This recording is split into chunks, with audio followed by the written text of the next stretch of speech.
Hello guys, welcome back to my channel. मैं हूं Gunjan तरियाल and आज की वीडियो में मैं आपको यूथ मोबिलिटी वीज़ा का India young professional scheme visa का फुल प्रोसेस बताऊंगी फेज़ 1 से, यानी बैलेट में एंटर करने से लेकर जो लास्ट फेज है यानी आपका वीज़ा लेने तक जो पूरा प्रोसेस है वो मैं आपको इस वीडियो में एक्सप्लेन करूंगी। ये एक ब्रीफ वीडियो है क्योंकि बहुत सारी चीज़ें होती हैं और लाइक कैसे अप्लाई करना है, जो लोगों का सिलेक्शन होता है, कैसे एप्लीकेशन करना है, कैसे टीबी सर्टिफिकेट कहाँ से निकलवाना, तो ये सब चीज़ें जो हैं एक लेंदी प्रोसेस है।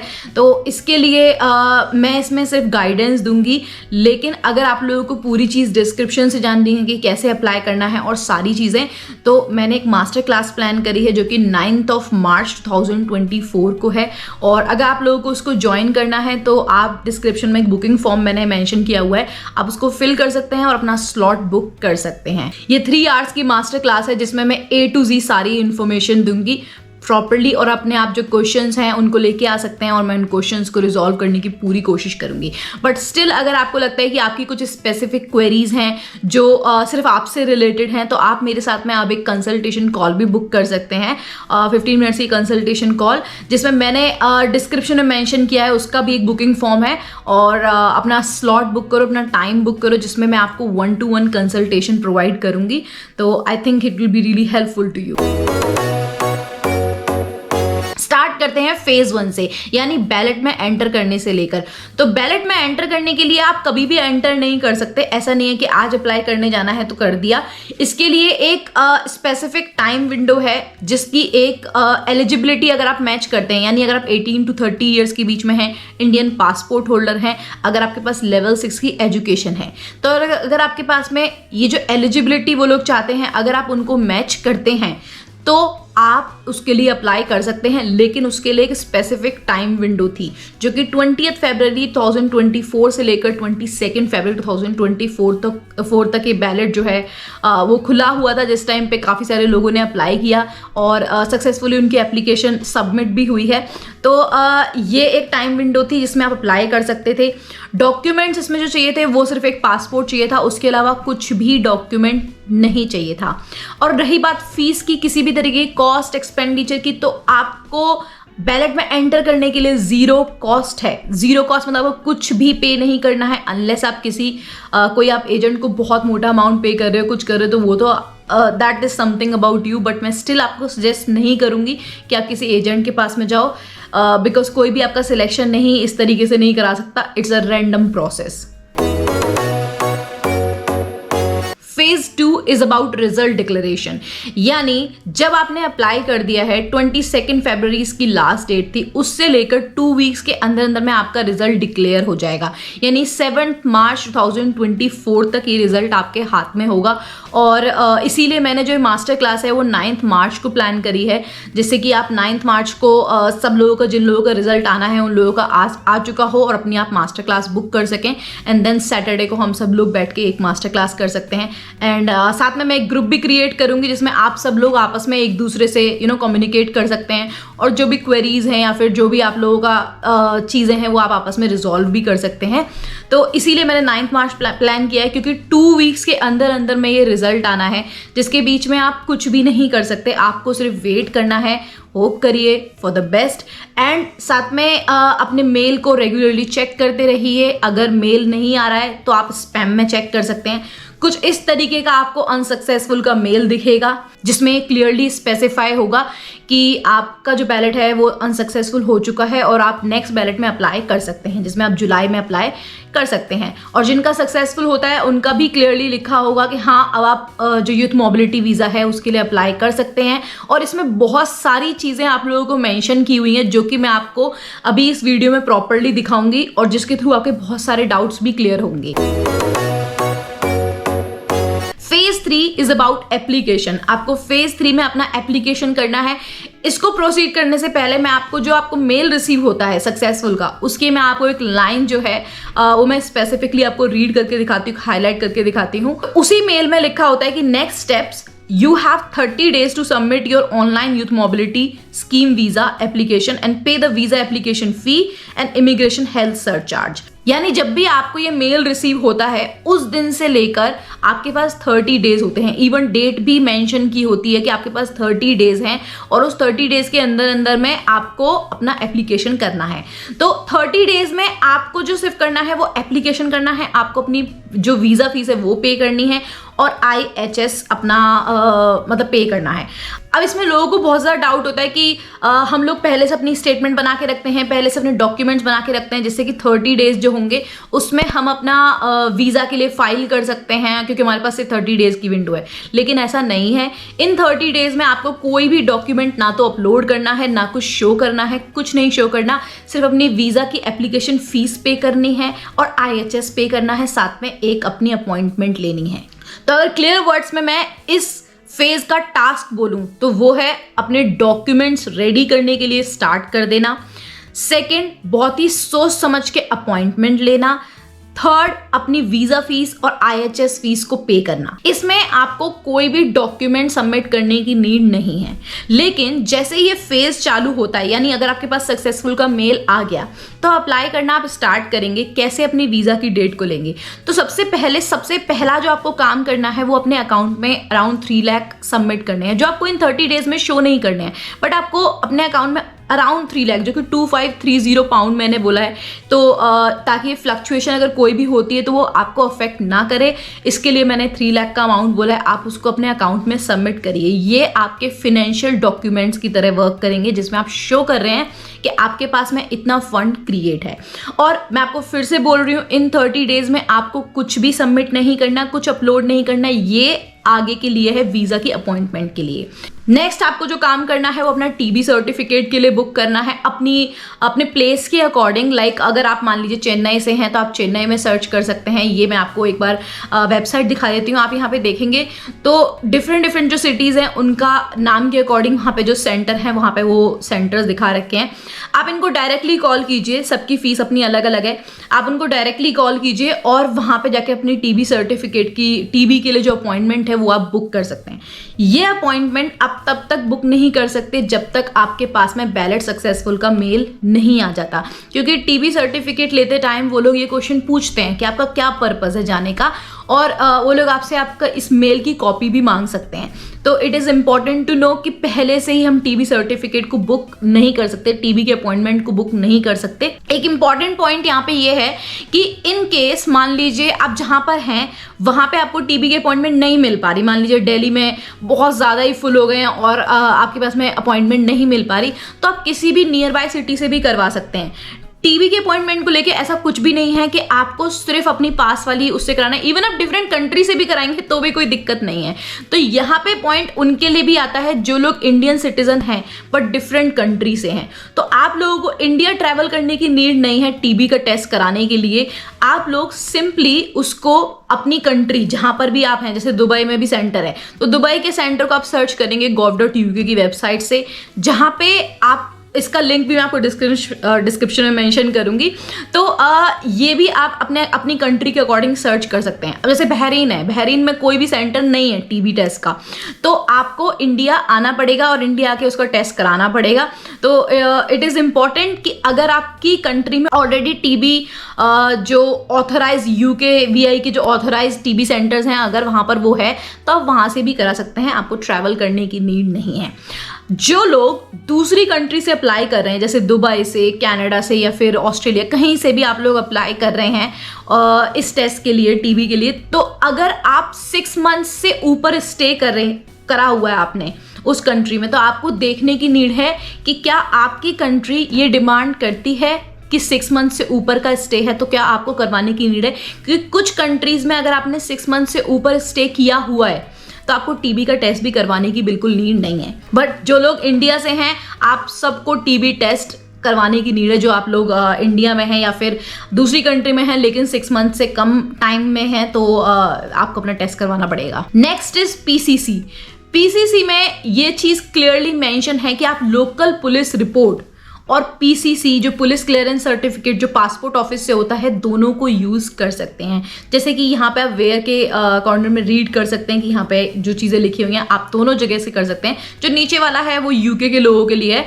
बट यहाँ पे ये चीज़ क्लियरली मेंशन है। तो अगर आप लोकल पुलिस सेंटर से भी करवाते हैं तो वहाँ से भी करवा सकते हैं। सब चीज़ों का लिंक मैं जो है ना डिस्क्रिप्शन में मेंशन करूँगी, बायो में मेंशन करूँगी प्रॉपरली, जिससे कि आप लोगों को ये दिक्कत ना आए कि कहाँ से एक्सेस करना है। तो सारी चीज़ को अच्छे से रीड करके आप देन अप्लाई करिए। और जो लोग दूसरी कंट्री से हैं, आपको इंडिया आने की कोई ज़रूरत नहीं है। आप उसी कंट्री से जो इंडियन एम्बेसी है वहाँ से अपना PCC बुक कर सकते हैं और PCC ले सकते हैं। तो ये उन लोगों के लिए भी अच्छा है जिन लोगों को दूसरी कंट्री से वो सोच रहे हैं कि हाँ हमें ट्रैवल करना पड़ेगा वीज़ा लेने के लिए या फिर कुछ चीज़ों के लिए। तो आपको इन सब चीज़ों को करने की कोई नीड नहीं है, क्योंकि सारी चीज़ें आप उसी कंट्री में बैठ के कर सकते हैं। लास्ट आपके ग्रेजुएशन डॉक्यूमेंट्स हैं जो आप रेडी कर सकते हैं। ग्रेजुएशन डॉक्यूमेंट्स में आपको कुछ भी रेडी नहीं करना है, क्योंकि अगर आपके पास में डिग्री नहीं है, डिग्री मिलने वाली है तो आप डिग्री लगा दो, बहुत अच्छी बात है। मार्कशीट है तो आप मार्कशीट लगा सकते हैं, उसके सर्टिफिकेट लगा सकते हैं। अब इन केस आपकी डिग्री या फिर आपके जो डॉक्यूमेंट्स हैं ग्रेजुएशन के, वो आपकी किसी और रीजनल लैंग्वेज में है, हिंदी में है या फिर किसी और में है, तो आपको ट्रांसक्रिप्ट निकलवाने की ज़रूरत है, जिससे कि ये क्लैरिफाई होता है कि हाँ आपका मतलब उन लोगों के अकॉर्डिंग की जो लैंग्वेज वो अंडरस्टैंड कर रहे हैं उसमें प्रॉपरली ट्रांसक्रिप्ट निकल के आती है इंग्लिश में। और ये एक तरीके से सर्टिफाई करती है कि हाँ आप ग्रेजुएटेड हैं और आपकी कंप्लीट ग्रेजुएशन है। बट स्टिल अगर आप लोग मुझसे पूछेंगे कि क्या मैं प्रेफर करूंगी, क्या मैं कहूँगी क्या ट्रांसक्रिप्ट निकलवानी ज़रूरी है, तो मैं आप लोगों को रिकमेंड यही करूँगी कि अपनी ट्रांसक्रिप्ट ज़रूर निकलवाने की कोशिश कीजिए। इन 30 डेज़ का बहुत अच्छा खासा टाइम है। अप्लाई करेंगे तो with in I think 2-3 weeks बड़े आसानी से, दिल्ली यूनिवर्सिटी की भी 2-3 वीक्स में आ जाती है, तो बड़े आराम से आ जाएगी। लेकिन अप्लाई अगर कर सकते हैं तो ग्रेजुएशन ट्रांसक्रिप्ट का करने की कोशिश करिए। जैसे कि कनाडा है, कनाडा तो ट्रांसक्रिप्ट के बगैर आगे प्रोसीड करता ही नहीं है। But it is just my opinion, ये सिर्फ मेरा ओपिनियन है, क्योंकि एक जगह पे लिखा भी हुआ है कि आपको यूनिवर्सिटी से सर्टिफाई करना पड़ेगा, तो दैट इज द रीजन मैंने ट्रांसक्रिप्ट को थोड़ा सा इंपॉर्टेंट बोला है। अब इस प्रोसेस के लिए जो कि मैंने फेज 3 में काफी सारा टाइम लिया है, क्योंकि ये सबसे इंपॉर्टेंट फेज है, इसी में आप सारी चीजें रेडी करते हैं। तो फेज 3 के मैंने कुछ पॉइंटर्स रेडी करे हैं और आप उन पॉइंटर्स को अंडरस्टैंड कर सकते हैं। तो पहला पॉइंटर है that you don't have to upload anything, आपको कुछ भी अपलोड करने की नीड नहीं है। First is this. Second pointer है वीजा अपॉइंटमेंट का, यानी आपको इन 30 डेज के अंदर में कुछ भी डॉक्यूमेंट तो शो नहीं करने हैं। तो इस फेज में आपको वीजा की अपॉइंटमेंट लेनी है जो 90 डेज के अंदर अंदर में होनी चाहिए, यानी जब आपके पास में मेल आया है उससे लेकर 90 डेज के अंदर अंदर में होनी चाहिए। जो कि मैं आपको एक लाइन भी आपको उसी मेल से रीड करके दिखाती हूँ, जिसमें ये लिखा हुआ है that after you have completed the online application process, जो कि आपका 30 डेज का प्रोसेस है, you must book and attend an appointment to provide your biometric information, जिसमें फिंगरप्रिंट्स हैं, फोटो हैं। You must do this at a visa application centre VAC within 90 days. तो ये अपॉइंटमेंट आपको 90 डेज के अंदर में लेनी है। मतलब जो पीरियड आप लोगे, जो डेट आप चूज करोगे, वो विद इन 90 डेज होनी चाहिए। थर्ड पॉइंटर इज जो आपको इस टाइम पे सिर्फ वीजा फीस पे करनी है और IHS की फीस पे करनी है। Next important pointer is print. आपको 3 इंपॉर्टेंट डॉक्यूमेंट का प्रिंट लेना है अप्लाई करते टाइम। फर्स्ट आपका UKVI का फॉर्म, सेकंड आपने जो अपॉइंटमेंट बुक करी है वो, एंड देन थर्ड जो आपको मेल रिसीव होता है IHS पे करने के बाद में। आप इन तीनों का प्रिंट अपने पास में लेके रखिए। और ये जो लास्ट पॉइंटर है ये इतना इंपॉर्टेंट है कि आप लोगों को इसको बहुत ध्यान से सुनना चाहिए। तो ये है कि आपको अपॉइंटमेंट किस तरीके से बुक करनी चाहिए।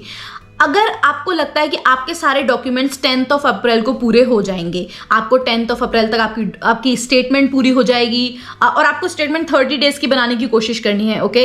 एंड अगर आपको लगता है आपकी स्टेटमेंट पूरी हो जाएगी और सारी चीज़ें पूरी हो जाएंगी, आपका TB सर्टिफिकेट आ जाएगा, PCC हो जाएगा, आपको अगर वो डेट मान लीजिए 10 अप्रैल है, इट्स फॉर एन एग्जाम्पल, ठीक है, तो आपको डेट लेने का ट्राई करना चाहिए 20 अप्रैल, 22 अप्रैल, क्योंकि आपके पास में विंडो बहुत अच्छी खासी है। तो आपको जो डेट है वो थोड़ा गैप लेके करनी, क्योंकि पिछली बार लोगों ने बहुत बड़ी गलती करी है, बहुत सारी गलतियां करी लोगों ने, कि अगर इन केस उनको लग रहा है कि उनकी स्टेटमेंट 10 अप्रैल को पूरी हो रही है तो उन्होंने 11 अप्रैल की अपॉइंटमेंट ले ली। तो इस कंडीशन में क्या होता है कि 10 अप्रैल को अगर स्टेटमेंट पूरी हो रही है तो आपको बैंक जाना भी है, निकलवाना भी है। अगर बैंक में कुछ प्रॉब्लम होती है तो, अगर सैटरडे संडे पड़ी है तो बहुत सारी चीजें हैं। तो अपॉइंटमेंट और जो आपके डॉक्यूमेंट्स रेडी हो जाएं, इसके बीच में 10-15 डेज का गैप आप रखने की कोशिश करिए। 15 नहीं तो कम से कम 10 तो आपको रखने की कोशिश करनी ही चाहिए, क्योंकि कोई भी प्रॉब्लम हो सकती है। तो this is one of the most important pointers जो पिछली बार लोगों ने गलती की है। 4 इज अबाउट वीजा अपॉइंटमेंट जो आप VFS में कराते हैं। यहाँ पे आपको अपना बायोमेट्रिक्स देने हैं, यानी फोटो और अपना फिंगरप्रिंट देना है, और साथ में यहाँ पे आपको अपने डॉक्यूमेंट्स रेडी करके यहाँ पे सबमिट करने हैं। इससे पहले आपको कहीं भी डॉक्यूमेंट अपलोड करने की नीड नहीं थी। यहाँ पे जो आप जाएंगे, वहाँ पे विजिट करेंगे पर्सनली, तो वहाँ पे जाके आपको अपने डॉक्यूमेंट्स देने हैं, जिसमें आप ओरिजिनल भी लेके जाएंगे और साथ में जो एक फोटोकॉपी है वो भी लेके जानी है। ओरिजिनल में अगर मान लीजिए कोई भी आपका डॉक्यूमेंट ऐसा है जो A4 साइज में नहीं है, जैसे कि पासपोर्ट A4 साइज में नहीं होता, लेकिन ग्रेजुएशन के डॉक्यूमेंट्स A4 साइज में होते हैं, तो आपके अगर पासपोर्ट A4 साइज में नहीं है तो उनका डेफिनेटली आपको एक coloured print passport A4 size में लेके जाना है। Now let me tell you कि क्या क्या डॉक्यूमेंट्स आपको लेके जाने हैं। तो फर्स्ट तो आपको पासपोर्ट लेके जाना है, ऑब्वियसली उसी में स्टैंप लग के आएगी कि हाँ आपका वीजा लग चुका है। एंड देन सेकेंड इज जो जिन चीज़ों का आपने प्रिंट लिया था, यानी कि आपका application form, appointment letter, application form यानी UKVI फॉर्म, और आपका अपॉइंटमेंट लेटर और IHS जो आपने पे किया है उसका confirmation. Then next is financial documents जो आपको लेके जाने हैं, और ये फाइनेंशियल डॉक्यूमेंट्स आप वेबसाइट से या फिर ऑनलाइन इलेक्ट्रॉनिक नहीं निकाल सकते, आपको बैंक में विजिट करना पड़ेगा और वहाँ से आपको ये स्टेटमेंट निकलवानी पड़ेगी, और वो लोग उसको स्टैम्प भी करते हैं, तो मेक श्योर कि वो लोग उसको स्टैम्प करें। और मैं आपको पर्सनली ये भी सजेस्ट करूँगी कि बैंक का सर्टिफिकेट ज़रूर निकलवाइए, कि जिसमें ये बैंक स्पेसिफाई करता है कि हाँ ये जो स्टेटमेंट है ये इतनी डेट को इतना अमाउंट उनके पास में मेंटेन्ड है और 30 डेज से ऊपर मेंटेन्ड है। तो फाइनेंशियल डॉक्यूमेंट्स हो गए। देन आपके ग्रेजुएशन डॉक्यूमेंट्स हो गए, जिसमें आपकी मार्कशीट, आपके सर्टिफिकेट, और अगर आपके उसमें डिग्री है तो दैट इज़ इनफ, बट अगर आपको ट्रांसक्रिप्ट निकलवानी है तो that is well and good. तो graduation documents. Next your PCC and TB certificate जो आपके 6 मंथ्स के लिए वैलिड होते हैं। Phase 5 is getting your visa, यानी आपने जब अपॉइंटमेंट ली थी फिर उसके बाद में आपको अराउंड 1 मंथ में आपका वीजा मिल जाना चाहिए। अगर आपकी कोई प्रॉब्लम होती है, मान लीजिए आपके कुछ डॉक्यूमेंट्स पूरे नहीं हैं, तो जो UKVI है वो जनरली आपको मेल करता है कि हाँ आपके पास ये डॉक्यूमेंट्स पूरे नहीं हैं, तो इसको अपलोड कर दीजिए इस पोर्टल पर या फिर कहीं भी। तो मेक श्योर कि अपना मेल उस टाइम पे ज़रूर चेक करते रहें, क्योंकि वो मेल के थ्रू आपको कांटेक्ट कर सकते हैं। एंड देन इस 1 मंथ के पीरियड में आपको आपका वीज़ा मिल जाता है। तो it is important to know कि आपको इसमें 3 मंथ्स की ड्यूरेशन दी जाती है। इसमें जो आपको वीज़ा मिलेगा तो 3 मंथ्स की ड्यूरेशन दी जाती है, पूरा 2 इयर्स इसमें नहीं मेंशन होता।